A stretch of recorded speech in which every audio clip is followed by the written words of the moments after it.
मुंबई मनपामध्ये निधी वाटपावरून असंतोषाचं वातावरण आहे। या निधी वाटपातील सॅटम फॅक्टरमुळे खुद्द सत्ताधारी भाजपमध्येच नाराजीचा सूर उमटताना दिसतोय। मनपाच्या स्थायी समितीतील विशेष तरतुदीमध्ये निधी वाटपास समतोल राखला गेलेला नाही असा आरोप करण्यात आलाय।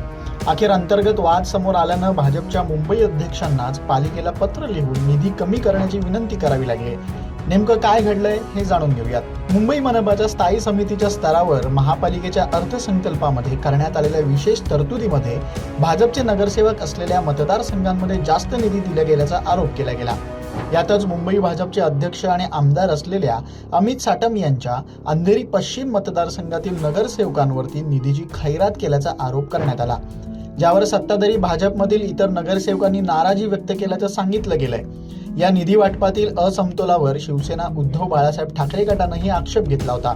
त्यानंतर सत्ताधाऱ्यांमधीलच नाराजीवर आता ठाकरे गटानं जोरदार शरसंधान केलं। ठाकरे गटाचे नगरसेवक सचिन पडवळ याबाबत काय म्हणाले जाणून घेऊयात। मुंबई महापालिकेच्या अर्थसंकल्प मध्ये स्थायी समितीच्या वतीनं जो निधी वितरित केला जातो नगरसेवकांना, त्या वितरित केलेल्या निधीमध्ये विरोधी पक्षाच्या नगरसेवकांवर, मग उद्धव बाळासाहेब ठाकरे पक्ष असू दे, काँग्रेस पक्ष असू दे, मनसे पक्ष असू दे, यांच्यावरती जो अन्याय झालाय त्याच्यावर आम्ही सभागृहामध्ये सगळ्याच नगरसेवकांनी आवाज उठवला।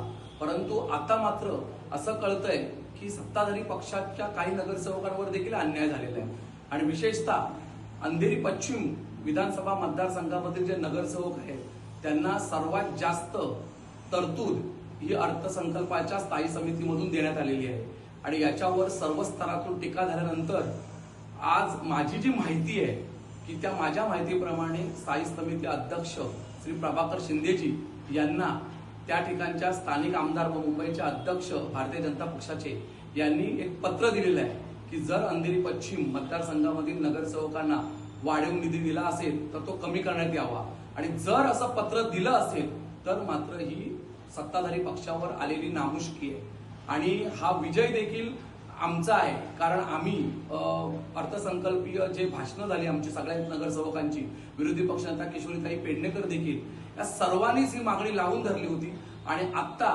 माझी मुंबई अध्यक्ष जे त्यांचे भारतीय जनता पक्षाचे आहे त्यांना विनंती आहे की जर आपण असं पत्र दिलं असेल की आपल्या स्वतःच्या मतदारसंघातील नगरसेवकांना जर वाढीव निधी दिला असेल तो कमी करावा, तर माझी आपल्याला पुन्हा एकदा विनंती आहे की आम्हाला विरोधकांना देखील, मग ते उद्धव बाळासाहेब ठाकरे पक्ष असू दे किंवा काँग्रेस पक्ष असू दे किंवा महाराष्ट्र नवनिर्माण सेना असू दे, या सर्व पक्षांना देखील वाढीव निधी द्यावा, यासाठी देखील आपण standing committee chairman Prabhakar Shinde साहेब यांच्याशी पत्रव्यवहार करावा। धन्यवाद। समोर आलेल्या माहितीनुसार निधी वाटपात आमदार अमित साटम यांच्या मतदारसंघातील नगरसेवकांना नेमका किती निधी मिळाला हे जाणून घेऊयात। अमित साटमांच्या मतदारसंघातील नगरसेवकांना किती निधी मिळाला? वॉर्ड क्रमांक 65 मध्ये विठ्ठल बंदेरी 6 कोटी, वॉर्ड क्रमांक 67 मध्ये नगरसेवक दीपक कोतेकर 6 कोटी, वॉर्ड क्रमांक 68 नगरसेवक रोहन राठोड 9 कोटी, वॉर्ड क्रमांक 69 नगरसेवक सुधा सिंग 6 कोटी, वॉर्ड क्रमांक 70 नगरसेवक अनिश मकवाणी निधी 6 कोटी, वॉर्ड क्रमांक 71 नगरसेवक सुनीता मेहता निधी 6 कोटी। अशा पद्धतीनं हे निधी वाटप झाल्याची माहिती समोर आली। एकाच विधानसभा मतदारसंघात अधिक प्रमाणात निधी इतर ठिकाणी दुजाभाव केल्यानं विरोधकच नव्हे तर सत्ताधारीही नाराज होते अशी सूत्रांची माहिती होती। हे सगळं प्रकरण अमित साटम यांना लक्षात आल्यानंतर त्यांनीच आता या सगळ्या घटनेवरती निवेदन जारी करत हा अतिरिक्त निधी परत करण्यासाठीचं पत्रच मनपाला लिहिल्याचं स्पष्ट केलंय। नगरसेवकांच्या निधी वाटपात असमतोलाची बाब 16 एप्रिल पूर्वीच आपल्या निदर्शनास आली होती आणि संबंधित सर्व माहितीचा तपशील घेतल्यानंतर 16 एप्रिल रोजी स्थायी समितीच्या अध्यक्षांना पत्र लिहून अतिरिक्त निधी रद्द करण्यास सांगितलं होतं असं अमित साटम यांनी म्हटलंय। साटम यांच्या मतदारसंघातील प्रत्येक प्रभागात 4 कोटी रुपयांच्या अतिरिक्त निधीची तरतूद केली गेली होती, ती रद्द करावी जेणेकरून निधी वाटपातील असमतोल आणि समानता राखलं जाईल असं स्वतः अमित साटम यांनी पत्रात नमूद केलंय। स्थायी समिती अध्यक्षांना लिहिलेल्या या पत्राची प्रतही त्यांनी जारी केली आहे।